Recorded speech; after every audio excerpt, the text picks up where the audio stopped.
Hi guys, welcome back to the channel Srilatha's world. ఈరోజు నేను మంచి పికిల్ చేస్తున్నాను, అది మీతో కూడా షేర్ చేసుకుందాం అనుకుంటున్నాను. ఆల్మోస్ట్ ఈ పికిల్ అయితే అందరికి తెలిసే ఉంటుంది. ఇంకెవరికైనా తెలియని వాళ్ళు ఉంటే నేను ఇక్కడ చూపించేటట్టుగా చేసుకోండి, చాలా బాగుంటుంది టేస్ట్. ఇక్కడైతే పండుమిర్చి అండ్ టమాటా, వెల్లుల్లి రెబ్బలు, చింతపండు ఇంతవరకే సరిపోతాయండి ఈ పచ్చడికి.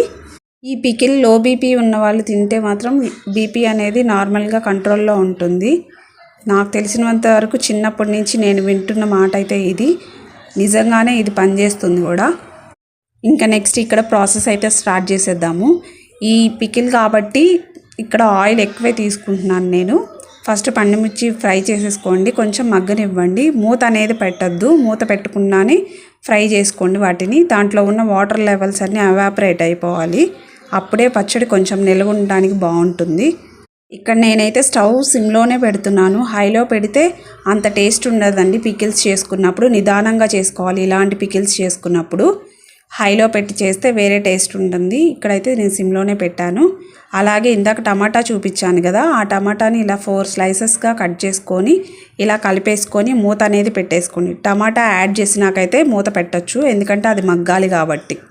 మీలో ఎంతమందికి తెలుసు, మీరు కూడా ఇలానే చేసుకుంటారా ఈ పికిల్ అనేది? తెలిస్తే కనుక కామెంట్ సెక్షన్లో కామెంట్ చేయండి. సో నెక్స్ట్ అయితే నేను ఇక్కడ చింతపండు యాడ్ చేస్తున్నాను.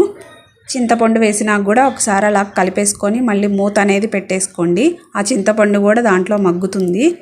చూసారా, చాలా బాగా మగ్గినాయి టమాటాలు, పండుమిర్చి. మళ్ళీ ఒకసారి అలా కలిపేసుకొని మళ్ళీ ఇందాక మనం పొట్టు తీసుకున్న వెల్లుల్లి రెబ్బలు ఉన్నాయి కదా, అవి కూడా యాడ్ చేసేసుకొని ఒకసారి అలా కలిపేసుకొని మూత అనేది పెట్టేసుకోండి. చాలా బాగా ఉంటుంది ఈ పచ్చడి. ఈ పచ్చడి ఎవరైనా ఈజీగా చేసుకోవచ్చు, పెద్ద టైం టేకింగ్ ప్రాసెస్ కూడా కాదు. బ్యాచిలర్స్ కూడా ఈజీగా చేసుకోవచ్చు. ఇలాంటి పికిల్స్ ఇంట్లో ఉంటే మనం కర్రీతోనే తినాలనేం లేదు, ఇలాంటి పికిల్స్తో కూడా రైస్ తినేయచ్చు. చాలా బాగుంటుంది. ఇది టిఫిన్స్లో కూడా చాలా బాగుంటుంది. ఇడ్లీ, దోశ, చపాతీలో కూడా చాలా బాగుంటుంది ఇది. ఇక్కడైతే నేను స్టవ్ ఆఫ్ చేసేసాను. తర్వాత ఇక్కడ చల్లారిపోయిన తర్వాత మిక్సీ జార్లోకి అనేది ట్రాన్స్ఫర్ చేస్తున్నాను. ఇలా వేసుకున్న తర్వాత 2 స్పూన్స్ జీలకర్ర యాడ్ చేసుకున్నాను. అలాగే నెక్స్ట్ రుచికి సరిపడా సాల్ట్ అనేది, పికిల్స్ కాబట్టి సాల్ట్ కొంచెం ఎక్కువే పడుతుంది.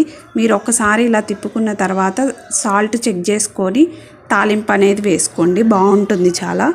తాలింపు వేసేటప్పుడు కూడా ఆయిల్ అనేది ఎక్కువ పడుతుంది. ఇలా తాలింపు వేసేసుకున్న తర్వాత ఒకసారి అలా కలిపేసుకోండి పచ్చడిని.